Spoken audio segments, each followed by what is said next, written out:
Breakfast News on MITV Plus. Joining us this morning in the studio is Barrister Jide Ologun, here to help us unpack a big week for the legal profession and a bigger question for our democracy. Good morning, Barrister. Good morning. It's my pleasure to be here. Good to have you on the show. Thank you. So let's start with the headline. Consola Badejo Okunsoya, has emerged as the 33rd president of the NBA, polling just over 47% of the votes against two other senior lawyers. So from where you sit as a legal practitioner, what does the outcome tell us about the mood within the bar right now?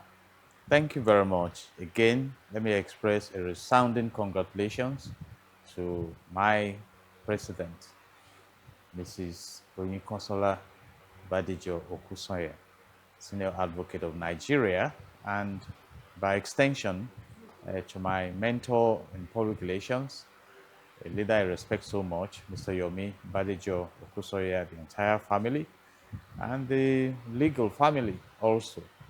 And it's so remarkable that we are having what we call the glass ceiling breaking in human resource management again, having a female winning the election to become the president of the Nigerian Bar Association.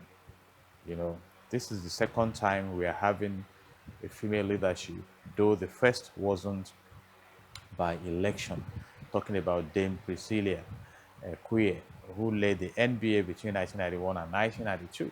So it's quite heartwarming, and we look forward to a better experience under the leadership of our new president, who has promised to deliver on inclusion, on creating more opportunities, and attending to the yearnings of lawyers, and by and large, promoting the level of trust that is expected to manifest within the judicial system.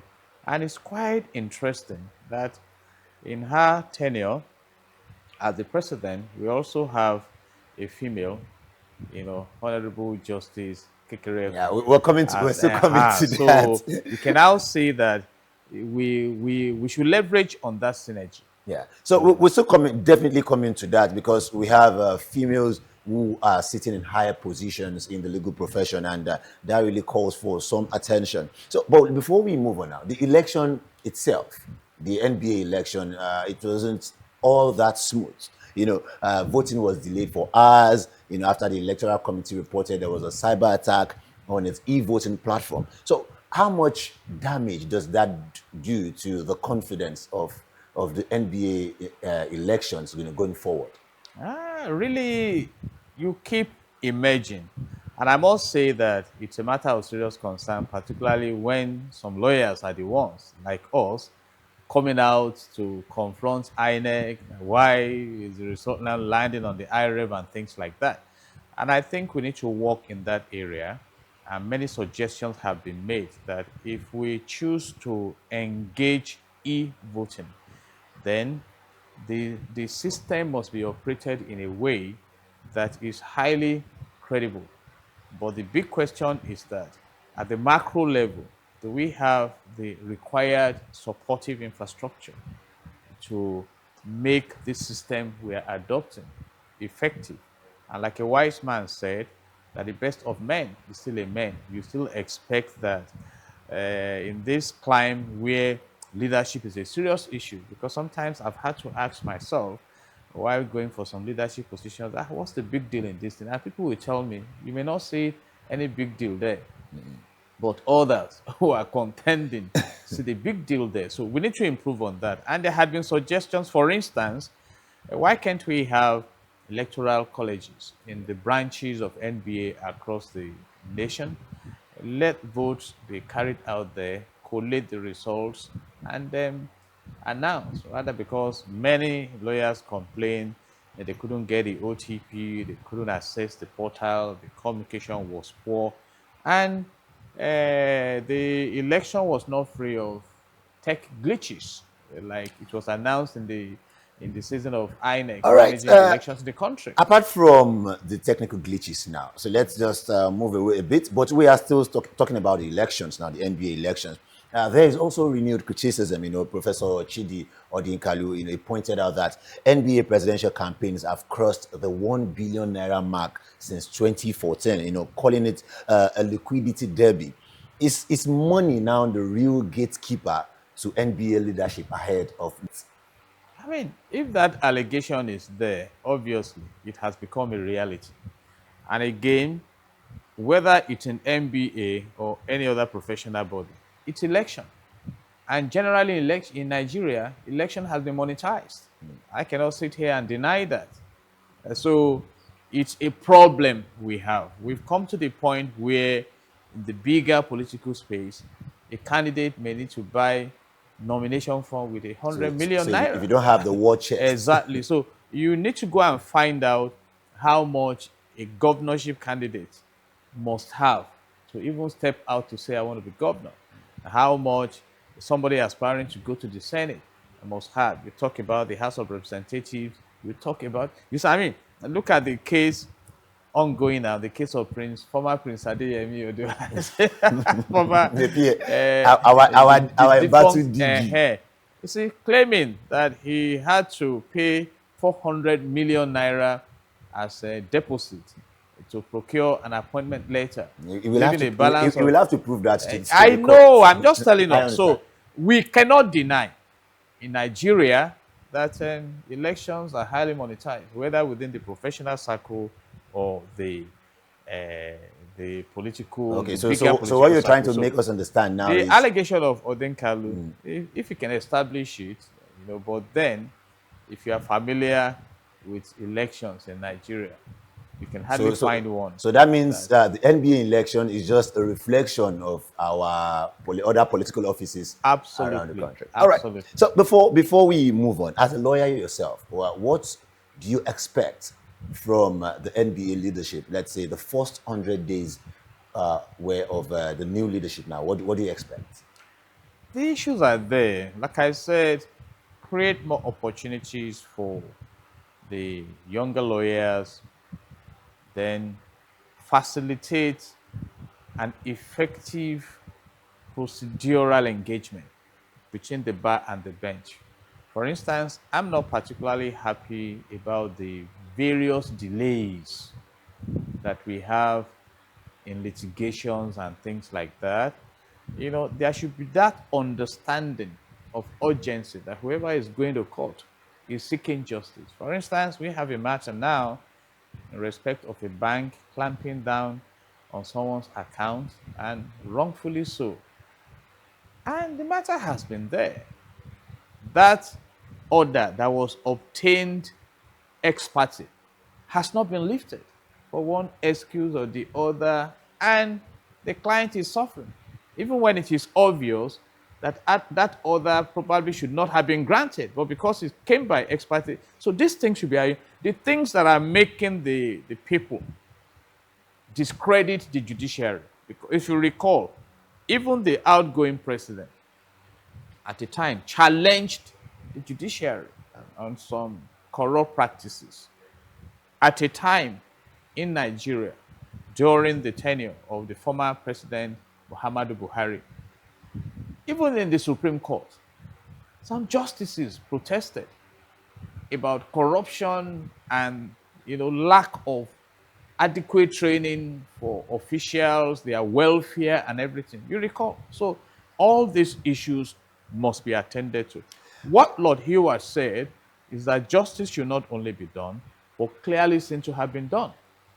And again, the procedures of election, engagement generally. And I look forward to a very brilliant experience under her. Like I said, her husband, who gave deep support during her campaigns towards this office, is a public relations expert that can help manage that aspect. Manage that perspective. All right. Okay. We do wish her well. We do wish her a successful tenure. So let's zoom out for a second now.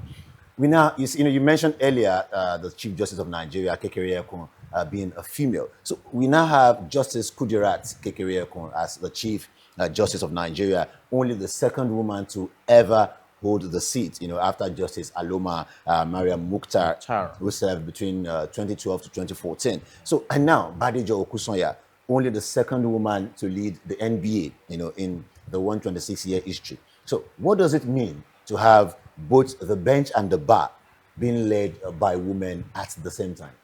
You see, it's been said, and I hope it can be established, that whatever a man can do, a woman can do better. So it's actually a challenge. We have seen the likes of Okonjo Iweala excelling.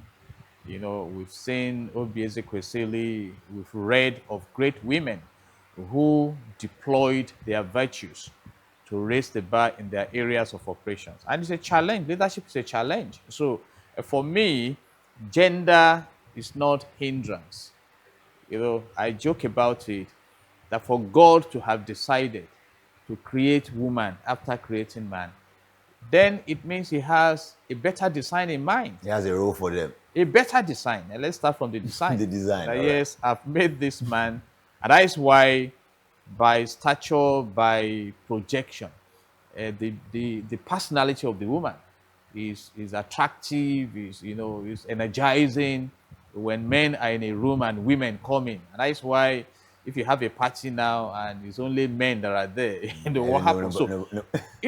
Whether you are a man or a woman, the way to excel in office is to look at the issues challenging excellent success and you engage them pragmatically. And I use the example of leaders like Lee Kuan Yew. The man looked at the problems of his society and the need to move that nation from a third world nation to a first world nation. And he engaged the problems pragmatically, tapping into beautiful templates across the world. And let's use the case again in the negative side. Look at what Magufuli did in Tanzania. He came in, started setting a new direction for Tanzania towards prosperity. And suddenly, a woman took over that turned the wheel of the vehicle back again into crisis and things like that. So it's all about you. What do you want to achieve? And I say this, there will always be issues. Even the problems you are solving will activate other problems. What you need to do when you go into office is that never leave the bar where you met it. So I expect that by the special grace of God and dedication to service, and she has also, declared that she's someone who respects teamwork, that the bar of the bar will be raised and the bar of the bench will also be raised so that we begin to regain the trust in the judiciary from the outer space. Yeah, we must give this women their flowers. We have Justice Monica Dogba Mensem, who has been presiding over the Court of Appeal. That's Nigeria's second highest court, handling election petition, constitutional disputes. And we've also and also the second woman to hold that seat after she's also the second woman to hold the seat after Justice Zainab Adamu Bulkachua. So all of these women, I think they are doing wonderfully well in their different positions. So now let's move away from gender a bit now, because I know you've been able to shed more light on the role of women who are sitting at the very top of the legal profession. All right, so now, if a professional body like the NBA, lawyers of all people, can have an election marred by a cyber attack, post-election grumbling, what hope do we have for a rancor-free election as at the national political level? Is it a structural problem? Is it a process problem, or just a culture thing? It's a matter of decision. Like I know all things are possible. In project management, you think it through. You don't only focus on the success of the project. You also focus on the challenges of the project. And that is why when Nehemiah, in Nehemiah chapter 4, was coming back to rebuild the fallen wall of Jerusalem, he knew he was going to succeed in doing that, but he knew there were going to be people who would oppose that project vehemently. And he prepared for them. to disarm them. And he succeeded. And so, whether we talk about election within the professional circle or within the larger national circle, if we want to deploy technology, do we have the facilities? We are now in a state where I'm talking generally now, Okay. even within a radius of 1,000 meters, you may need to be moving from one point to the other to have accurate signal to Yeah, communicate. on your mobile phone. We are in a situation where it it became difficult. Let me say that because we are beginning to notice some improvements now.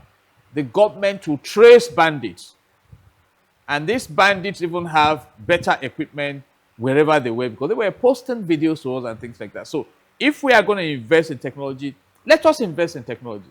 It's sacrosanct. All right, because Otherwise, we will just embrace a technology that will work for us. And when all these glitches come up, those who are complaining have the legitimate all right, power to before I let complain. you go because of our time, one reform you would push for in as the election approaches, if you had the opportunity to push for just one single reform, what would that be? It's not a matter of reform, it's a matter of doing what is right. And I say it, if you benefit from injustice today, you may become the victim of injustice tomorrow. So when you are there, do it the right way. I mean, what happened in 1993? The fairest, the freest, the most credible election Nigeria ever held. But you will realize that somewhere along the line, despite the credibility of that election, a group rose up and aborted that a beautiful exercise. So do what is right, and your assignment in leadership is to enhance the fortunes of the people. And if that is your focus, would have achieved contributing your own quota to it. Thank you so much, Barrister Jide Ologun, for being a part of the program this morning.